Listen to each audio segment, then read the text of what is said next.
Power station. My brother, reality is that those overtures have not been made.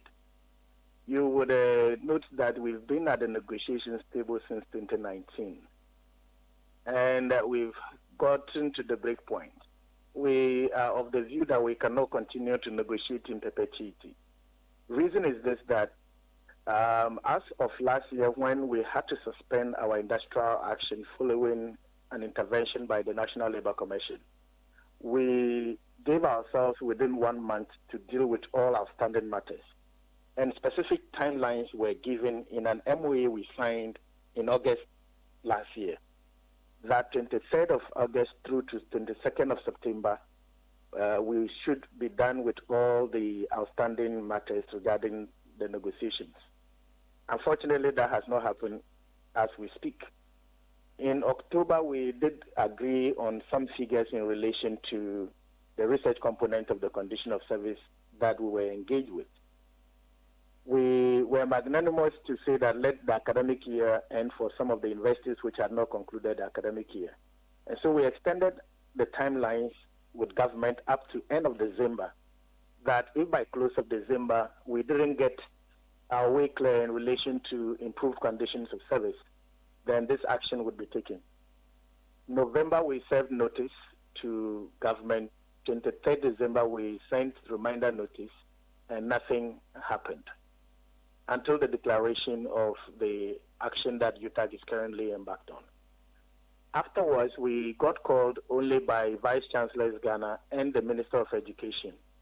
The Minister of Education, of course, is not in the position to make any pronouncements regarding accepting what UTAG is asking for, because it's not the Ministry of Education that pays. And of course, for the Minister of Education, his was an appeal to UTAG to return to the classroom, whilst he uses his good office to also engage his colleagues to see how a solution is fashioned. As we speak, since then, there hasn't been any other engagement in relation to any condition of service discussions. And so to say that we are ready to negotiate, I mean, we have always been available and willing to sit and to engage. But the posturing of government doesn't suggest that they are interested in dealing with this matter. Tertiary education is not of concern to them. That is how we feel. And so our demands are pretty clear also. And the expectation is that we don't necessarily have to go sit back at the negotiations table for government to agree to give us what it is that we are asking for. We expect probably an offer letter from government that these are the things you are asking for. This is we are meeting you there, or that this is what we are able to offer. Then we can pick it from there. So at this point, please go back to the lecture house where we try to solve your issues. Will not suffice for you.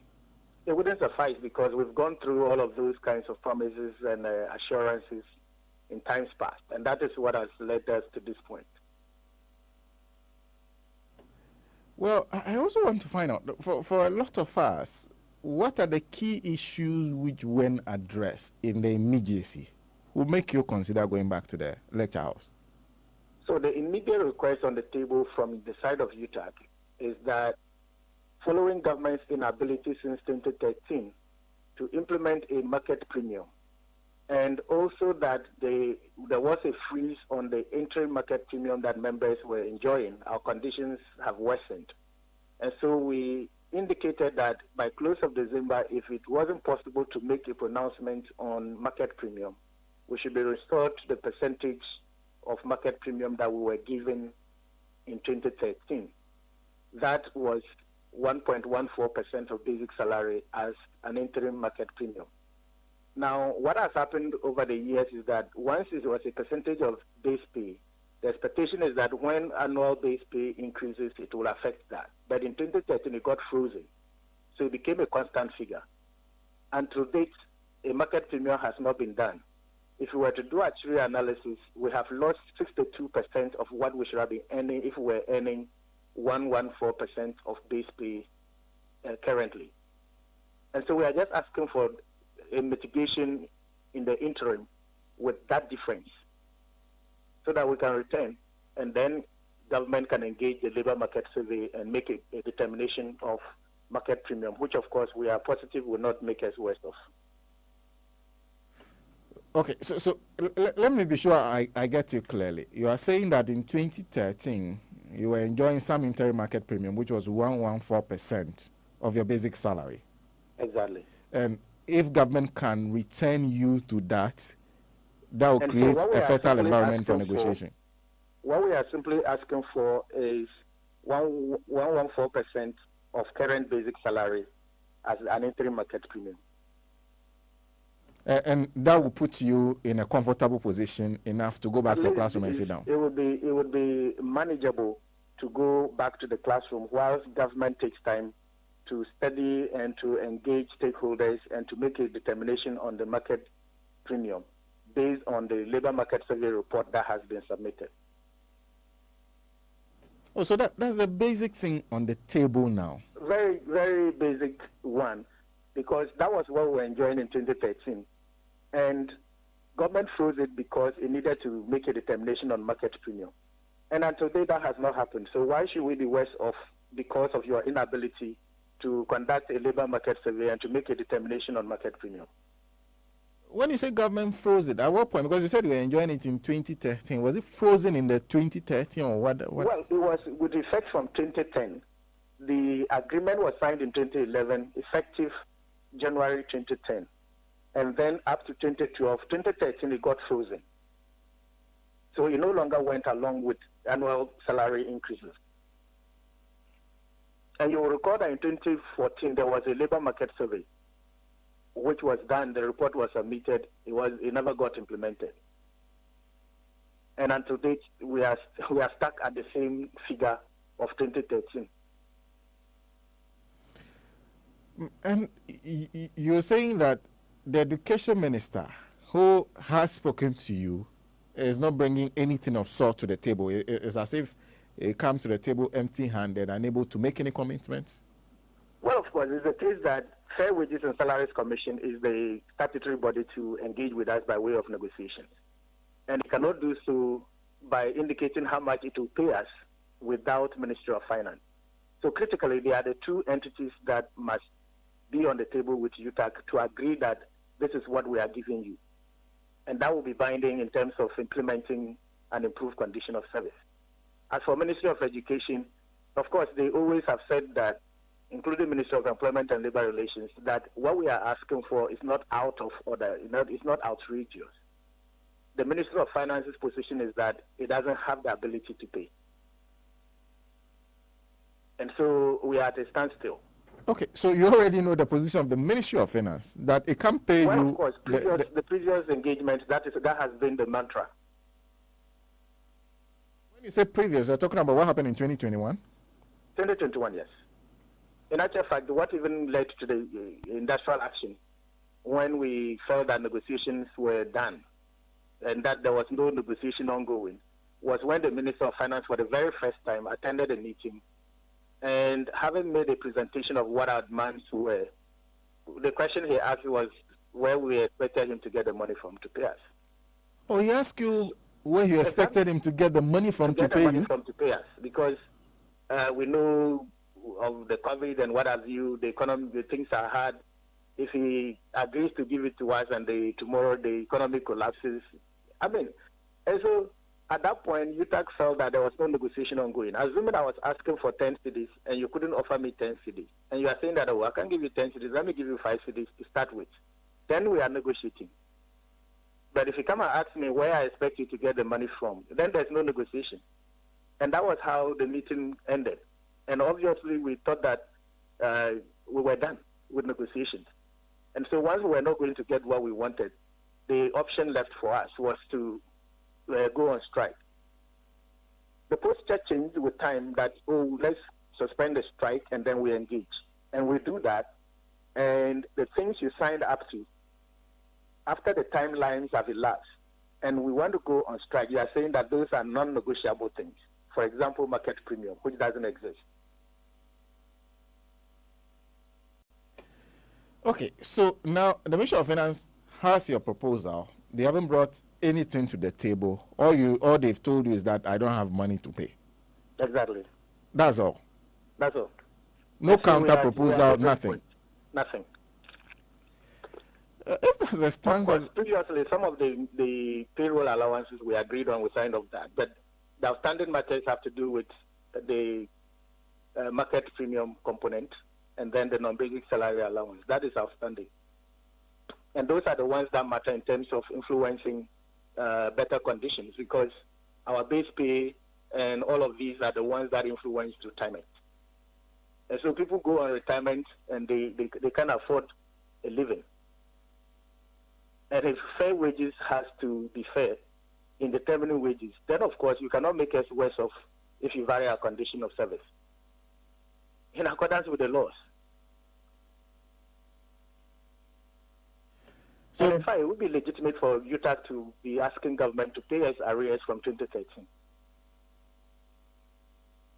of the depreciated interim market premium. So now the only ministry you have coming to you are two ministries: education, employment. Those are not the entities that will solve your problem. Fair wages and finance, you haven't heard anything from since? We haven't heard anything. In actual fact, it's supposed to be fair wages that calls us to the table with all of these other government stakeholders present. So if Minister of Education calls us to the table, we are not sure what is going to come out of it, because the statutory body to negotiate with us or to make pronouncement on our wages is Fair Wages and Salaries Commission. And it has to do that with Ministry of Finance, which holds the purse and would make the payment. So there's so basically where you are is a standstill. It's a standstill. And you intend to stay on this course of action until you hear something that makes you reconsider your action? Exactly the point. And in the communique that declared this action, we indicated it was indefinite until such time that our demands are met. Two things. One, the National Labour Commission says clearly your strike is illegal, that you're supposed to go back to the classrooms. They have even gone to court seeking for an order to restrain you from continuing with the strike. That could force you, because if a court gives an order, you have no other choice than to obey. Well, it's a legal process, and we would appear on Thursday and get to know what the determination of the court is. And certainly there are alternate legal processes that UTAG could also engage with. So until then, we keep our fingers crossed, knowing that the Labour Commission went earlier to seek an ex parte injunction, which was not granted by the court anyway. But I am also wondering what your stance on that whole position of illegal strike is. Do you agree that perhaps you are not working within the law? Well, the point is this, that last year, National Labour Commission had cause to call us to the table based on media reports on our intention to go on strike. And like I'm saying, they gave us a roadmap to complete negotiations September 22. September 22 is gone. Magnanimity of UTAG, we say, okay, December ending, nothing has happened. November, we serve notice, no response. 23rd December, we serve notice. This was public news. National Labour Commission didn't intervene. And once government also failed its part of the bargain in relation to the MOA we signed in August of last year, Labour Commission has not called them to order. So why is it the case that if it is on the side of Labour, then Labour Commission has some authority to enforce the Labour Union to do what it wants them to do? And on the side of government, when government doesn't abide by agreements we sign, Labour Commission doesn't seem to have any power to engage that.